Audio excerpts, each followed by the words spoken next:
Morning, Physics 30s. I want to spend a minute on the Compton effect and hopefully explain to you the principles behind calculating it and also understanding it. So um, it's called the Compton effect because it's named after Arthur Compton. He's the one who actually performed the experiment. Um, and it's based on something that, well, it's based on the properties of a photon. What I need you to see here, and I'll try and break this down, it'll make sense, is if we are looking at the momentum of an object, typically, I'm going to write these up here. Typically, we say that momentum is equal to mass times velocity. Okay. The only problem is when we're dealing with a photon doesn't have any mass. It's massless. So, and actually, if we're dealing with a photon, we wouldn't say v, we would say the speed of light. Okay. Now, Einstein's most famous equation ever in physics is E energy is equal to mc squared. Now, I'm not going to push you to know why or how he derived that, but I want you to see that we can use this formula for energy to actually calculate the momentum of a photon when a photon doesn't have mass. So here's the way we get around it. We can manipulate Einstein's equation to solve for mass like this. So mass will equal the energy of the object divided by the speed of light squared. Okay? We can take this expression now and we can stick it in right here for the momentum formula. Okay? So now momentum is equal to the energy of the object divided by the speed of light squared times c. Okay, so we stuck that in there, but this c will cancel one of those. And then, sorry, I'm just going to move over here a little bit. Then it means that momentum is just equal to energy divided by the speed of light. Okay, now we can calculate the energy of a photon, no problem. Okay, we've got lots of formulas for that, or at least two big ones. And so this, I think on your formula sheet, it puts energy is equal to P momentum times the speed of light, just for the sake of compressing it. But I'm going to come down here because this is really where we get these two formulas from. If the momentum is equal to energy of a photon divided by the speed of light, the energy of a photon can just be expressed as hf. Okay, we just learned that earlier from Planck's constant. So Planck's constant times the frequency of the photon divided by the speed of light, that is actually momentum. That's the momentum that a photon possesses. Now, we can also plug in, instead of hf, we could plug in energy is equal to hc over wavelength, but that's divided by c still. Okay, so I just substituted in that version. And what happens here is the C's cancel and you get a second formula. Okay, oh, sorry, not necessarily wavelength one. That'll be apparent in a bit. So look, here they are right here. And that's what this initial compression is. And if it helps you, this is when you use these to determine the momentum of a photon. Okay, anytime you have a photon, you can calculate the momentum of a photon by using one of those formulas. They're both, I think they're both on your sheet, but that's what they represent. And if they're not, you can add them. Actually, I'm not sure. Actually, I don't think, I'm not sure if this second one is on there. It might not be. You can add it if you want, but it is a variation of well, I mean, I guess it's an easier extension out of this, if that helps you. Okay, so the reason I'm kind of showing you this is because Arthur Compton was studying X-ray photons. And he did it in a really unique way that actually merited using these expressions, because he found that momentum actually helped him solve for basically for an ejected electron that was also being or that was also a factor in his experiments. So let's actually just get into his experiments. So what he was doing was he was shooting high frequency X-rays at various materials. The main one was a graphite sheet. Okay, so just like a little thin sliver of graphite, and he was hitting it with X-rays. Now, this first picture is not what happens, but it is a thought experiment process indicating that, like if X-rays hit graphite, then it is conceivable in one way to imagine that the X-rays afterwards would be kind of squished a little bit, like they would have hit the graphite, and then they would have they could potentially have like gotten shorter wavelengths as a result. But when Compton actually did this, he detected X-rays. Obviously, you can't see them, but he detected X-rays that had lost energy. So this, what we just looked at right here, that does not happen. Okay, that is not what took place. What happens was actually this. And he would shoot X-rays. So these are really high energy photons. And you'll note here later that the difference here is these photons are not being absorbed by the metal like they were in the photoelectric effect. Here, the X-rays are actually blowing through the graphite. They're coming out the other side, and then on the other side, their wavelengths are getting longer. Okay, so you look at this. From here to here would be wavelength number 1. And then from here to here is wavelength number 2. And if you look at the expression for energy that has wavelength in it, I should say, Hc over wavelength, okay, if the wavelength is getting bigger, then the energy is going down, okay? So a longer wavelength, and that's sort of a tricky theory question sometimes. If the wavelength's getting longer, that means the energy is going down, or that you've lost energy. And what Compton started hunting around with was like, well, where's this energy going? He actually started detecting electrons. So what was happening is this X-ray photon was flying in here like this. Okay, actually here, let's maybe make that kind of a straight line here, because it really, if we look at it from an angle, that looks better. Okay, it would come in, it's coming in, straight. And then at this point, it actually scatters. They call it a scattered X-ray. Okay, and Compton could use little detectors. He'd put a detector, say somewhere up here. Here, sorry, I'll remove that for a minute. So he'd put a detector, he'd have a detector and it would be up here and it would detect X-rays at that specific location. And then he could also put a detector down here and it would detect the electrons that are being ejected. Okay. Now, this is evidence, huge evidence that light is a particle. This X-ray photon is coming in and it's acting like a bowling ball and it's smacking an electron and sending it out. Okay. I mean, it's a little more complicated than that, but let's keep it simple. The point is that light is acting as a particle. So this confirmed the particle theory, the particle nature of light. And and the reason why is because as Compton started doing the math to explain all this, he found that the total momentum in the photon before the collision equaled the total momentum of the photon and the electron afterwards. Momentum was conserved.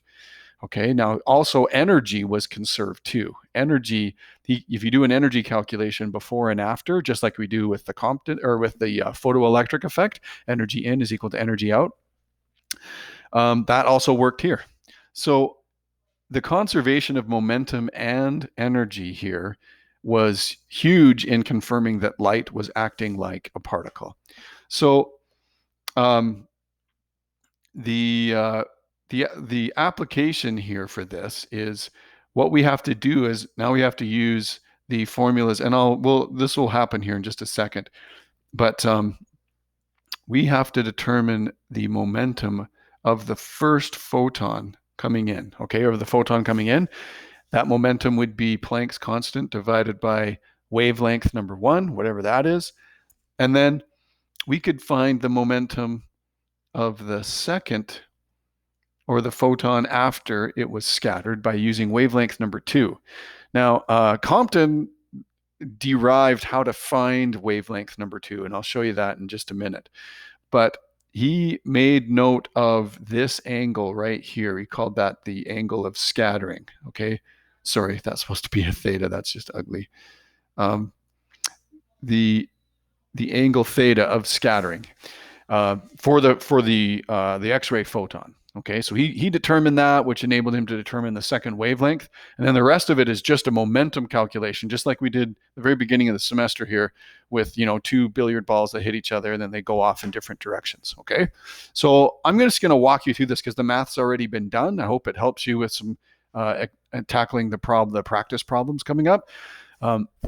Excuse me, but I will potentially post some other videos on those. So here's what you need to see. The original X-rays, they have a small wavelength. The formula P equals h over wavelength shows us that they have momentum. Technically, we would say that's wavelength number 1. And this second one would be wavelength number 2. We've already highlighted that. Okay.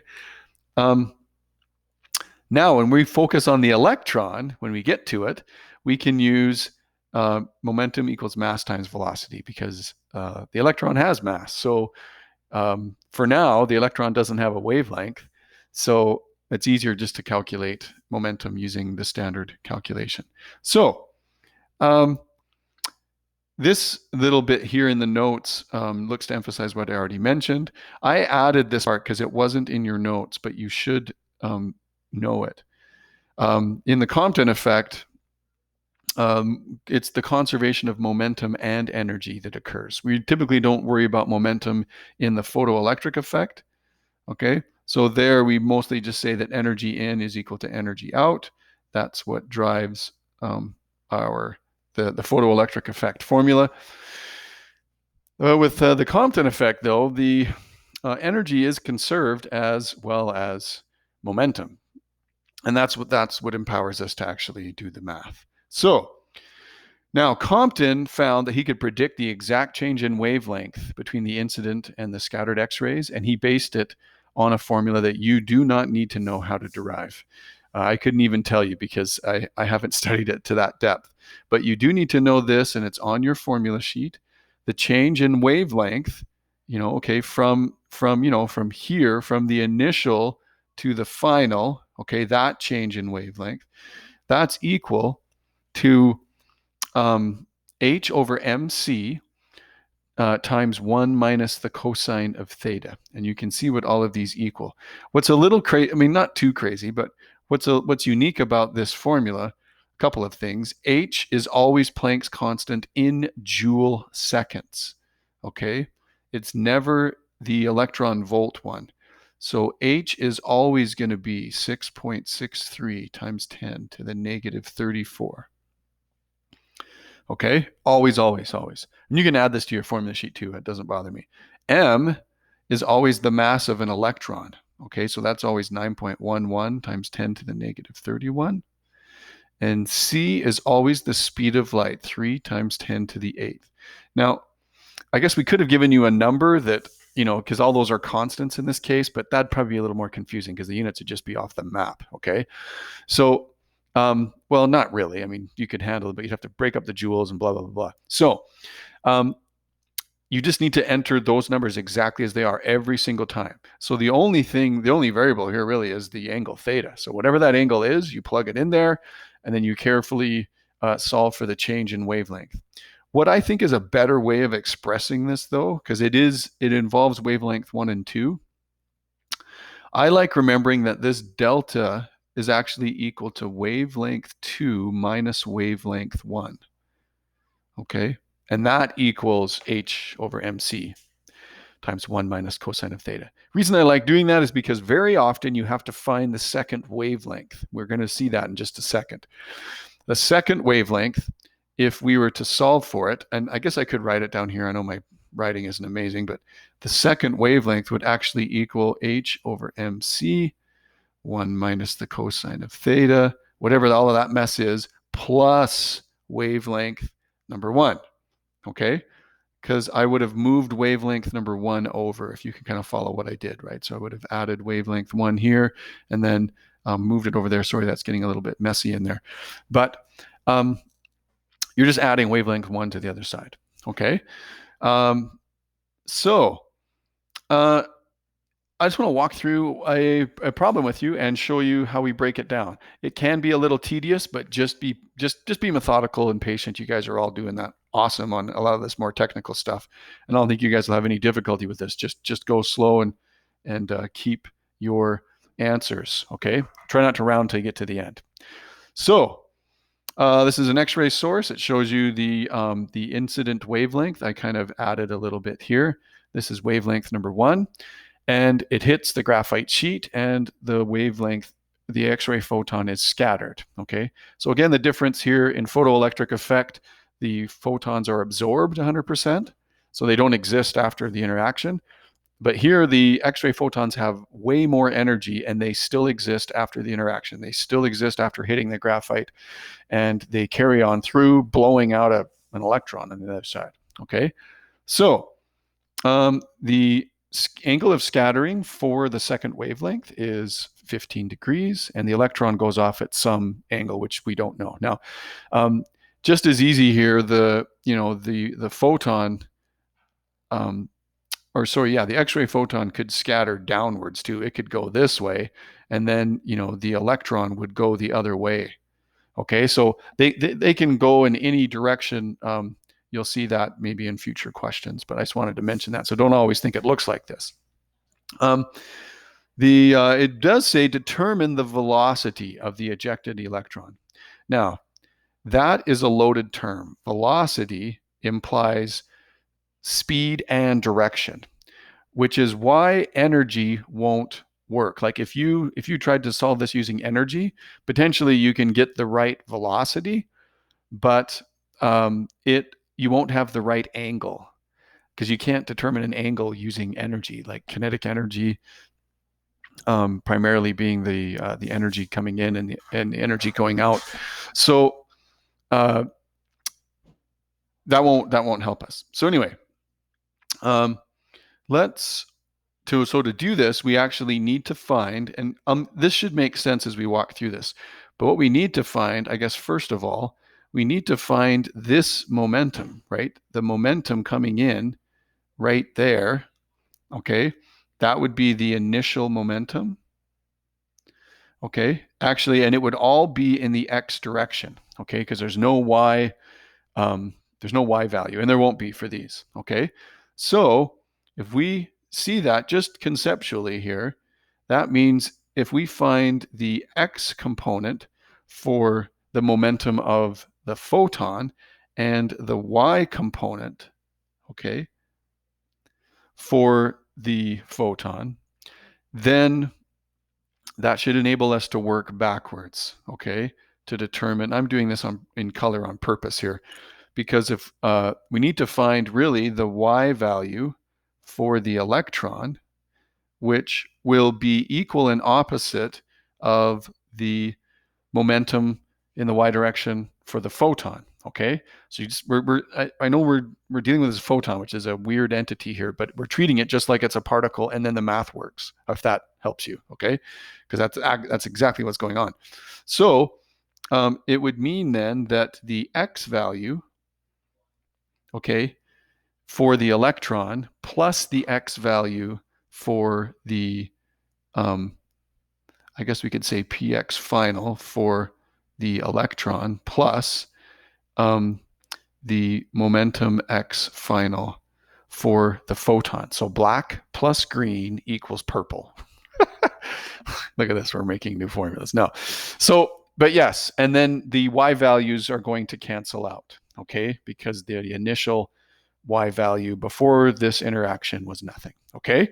So what does the math look like? Well, the first thing we need to do is we need to find out what the second wavelength is, because we can't determine the momentum on that hypotenuse unless we have the second wavelength. See, like the wavelength is our ticket to finding the momentum of the scattered photon. Okay. Now, there's one thing I'd like to change about this. I think this is Mr. Brent Klintberg's notes. They're really, really good. But this part here, I think, is a bit confusing. What you need to see is we are actually finding the second wavelength like we did before. Okay. So we do need the change in wavelength, but we are going to be adding wavelength number 1 to that. And that change in wavelength comes from Compton's equation right there. Okay. So yes, it's done for you, but you can see, sorry, let me clear that. You can see the insertion of Planck's constant and mass and the speed of light. And obviously your calculators need to be in degrees. Make sure that that's the case. And then we get a really ugly number, but do not round that at all. Okay, just try and keep everything accurate.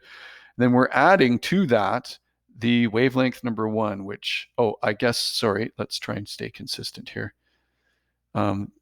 Wavelength number 1 is purple. Okay, there it is. So yeah, we got wavelength number 1. We added that to it, and now we get wavelength number 2. Now I know this is really, really tiny, but what you need to see here is the second wavelength is bigger. Look, just by a little bit. I know it's not a ton, but this is definitely a bigger wavelength, and it should be. The second wavelength should be longer because, yes, this X-ray photon has lost energy. Okay, so from here, now it's just a big momentum calculation. Okay, so the momentum initially, okay, so this is the purple wavelength number 1. Here's the initial X momentum. That's the momentum in the X direction that we identified earlier. And the scattered X-ray, this is the momentum in the Y direction, okay? So this would be the momentum on that angle. So we need to find the X value and the Y value, which here we go. I take that number again in the notes here. He did round this part, but if you can carry it forward, great. But I think in the end, it's still going to be fine. So we find X. There it is in green. I'm trying to stay color coded here. There's Y. Okay. Now, carrying on, the Y value in black. Now we've switched colors. Okay, let's go to black. Whoops. Sorry. Now this number right here is the same as this one, because the momentum of the electron that got shoved out, he got kicked out of the graphite. This electron's Y value is going to be the same, okay, but in the negative direction. To get this X value, we have to take the purple, or the initial amount, this is the initial X value for the photon coming in, and we subtract this X value, which came from right there. That's the X value. Okay, I guess there it is. So we subtract that, right? Because this X value plus something has to equal the initial, and bang, there it is in black. Okay, there it is in black. Okay, so, oh man, you get to this point, hopefully it's just downhill. We just got to do Pythagorean's theorem. A squared plus b squared equals c squared, which is shown here. And actually, wait, it looks like he showed the angle first. He did opposite over adjacent, inverse tangent, got a 69.1 degree angle. We'd probably have to say something like below horizontal or whatever, because we are needing to define this direction. Okay, and then yes, he did Pythagorean's theorem down here, got a final velocity of got a final momentum. Sorry. We got a momentum here. This is black, okay? We would have found the momentum. There it is, 1.347, whatever, to the negative 22. That would be Newton seconds or kilograms meters per second. Now we divide that by we can divide that by the mass of the electron, which, man, you guys should know that really well by now. And voila, here's the velocity of the electron. We have a magnitude and we have an angle. Okay, so I'm hoping that that's helpful enough for dealing with a Compton effect. Again, on any exam I would give you, I probably won't make you do every single step like I just showed you. like the momentum questions, I'd probably have you do parts of it, or I would have half of it already done, and you would then carry on and identify the velocity of the, say, ejected electron, which is typically what I ask all the time. Okay. So again, that video on the photoelectric and Compton effect is really useful. I just think it's huge application for any of you guys or gals that are doing X-ray or no, yeah, anything with X-rays. If you're going to become an X-ray technician or anything at all, you will learn about the Compton effect. Like it is the explanation for what the heck is going on when you shoot X-rays into a patient's body and generate an image. There's some techniques and things you'd get trained on further with that, but it's definitely the Compton effect. So anyway, that's all I'll post for now. I'll answer other questions, potentially with videos on those practice questions dealing with the photoelectric effect and the Compton effect. So keep it up.